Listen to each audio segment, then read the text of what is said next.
জাদু ঘুরে যাবে কোরআনের একটি আয়াত যদি 14 দিন আপনি আমল করতে পারেন। অনেক সময় আমাদেরকে ব্ল্যাক ম্যাজিক করে, জাদুটোনা করে, কুফরি কালাম করে বিভিন্ন ভাবে আমাদেরকে ক্ষতির ভিতরে ফেলতে চায়। এগুলো কিন্তু দূরের মানুষরা করে না, একেবারে কাছের মানুষ যারা আছে তারাই কিন্তু এই ধরনের বিপদে আমাদেরকে ফেলতে চায়। বিশেষ করে কি কি কারণে মানুষ ব্ল্যাক ম্যাজিক করে, জাদুটোনা করে, কুফরি কালাম করে, আপনি এগুলো কিভাবে বুঝবেন? যখন দেখবেন আপনি বারবার অসুস্থ হয়ে যাচ্ছেন, সংসারের ভিতরে শান্তি নেই, স্বামী স্ত্রীর ভিতরে বারবার ঝগড়া লেগে যাচ্ছে, আপনার ব্যবসায় কোনো উন্নতি হচ্ছে না, আপনার লাইফে কোনো ডেভেলপ করতে পারছেন না, সংসারের ভিতরে বাবা সন্তানকে দেখতে পারে না, সন্তান বাবাকে দেখতে পারে না, মাকে দেখতে পারে না, বিভিন্ন ভাবে সন্তানরা নেশার ভিতরে জড়িত হয়ে গিয়েছে, সংসারটা একেবারে এলোমেলো হয়ে গিয়েছে, এরকম যদি সংসারে দেখা যায় তাহলে মনে করবেন কেউ আপনাদেরকে ব্ল্যাক ম্যাজিক করতে চাচ্ছে। এখন আপনাকে কি আমলগুলো করতে হবে? যে আমল করলে যদি 14 দিন আমলটি করতে পারেন তাহলে অবশ্যই যে আপনাকে ব্ল্যাক ম্যাজিক করেছে তার কাছে সেটা ঘুরে যাবে, আপনাকে কোনো ক্ষতি করতে পারবে না, তার যে আপনাকে ব্ল্যাক ম্যাজিক করেছে তারই ক্ষতি হবে। কি কি কারণে আমাদের কিভাবে ব্ল্যাক ম্যাজিক করে? এক নম্বর হচ্ছে লোভের কারণে। লোভ, আপনার সম্পত্তির লোভ হতে পারে, অথবা আপনার বিভিন্ন সম্পদ, বিভিন্ন যেই সমস্যাগুলো আছে, আপনার জায়গা জমি থাকতে পারে, সেইখানে লোভের কারণে আপনাকে ক্ষতির ভিতরে ফেলতে পারে। দ্বিতীয় নম্বর হচ্ছে হিংসা, যাতে করে আপনি আপনার লাইফ ডেভেলপ করতে না পারেন, উন্নতি করতে না পারেন, এজন্য হিংসার কারণে করে। আর তৃতীয় নম্বর হচ্ছে দুশ্মনের কারণে করে।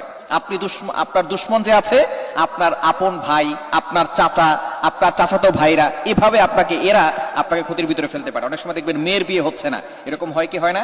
বয়স হয়ে যাচ্ছে, মেয়ের বিয়ে হচ্ছে না। কিভাবে আপনি আমলটি করবেন? যে আপনাকে ব্ল্যাক ম্যাজিক করবে, জাদুটোনা করবে, সেই বিপদে পড়ে যাবে, তার জাদু তার কাছেই ঘুরে যাবে। আমলটি হচ্ছে পবিত্র কোরআনুল কারীমের অন্যতম একটি আয়াত। এটা সূরাতুল আহজাবের 25 নম্বর আয়াত, 21 নম্বর পারার 20 নম্বর পৃষ্ঠার 4-5 নম্বর লাইনে রয়েছে। এই আয়াতের আমলটি কিভাবে করবেন? আপনি দৈনিক 2 বার করে আমলটি করবেন। ফজরের নামাজের পরে একবার করবেন, আসরের নামাজের পরে একবার করবেন। ইনশাআল্লাহ টানা 14 দিন যদি আপনি আমল করতে পারেন, দেখবেন আপনি অবশ্যই ভালো ফলাফল পাবেন। আয়াতটি হচ্ছে ওয়ারাদ্দাল্লাহুল্লাযীনা কাফারু বিগাইযিহিম লাম ইয়ানালু খায়রা ওয়া কাফাল্লাহুল মুমিনিনাল কিতাল ওয়া কানাল্লাহু কাবিয়্যান আজিজা। খুবই চমৎকার একটি আয়াত।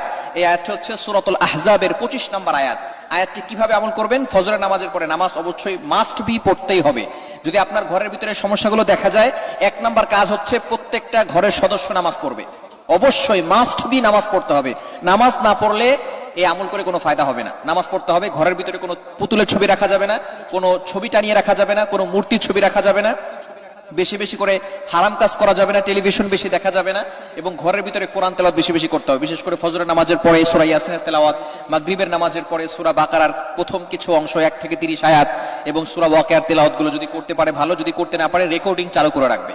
আয়াতটি এভাবে আমল করবে ফজরের নামাজের পরে এবং আসরের নামাজের পরে।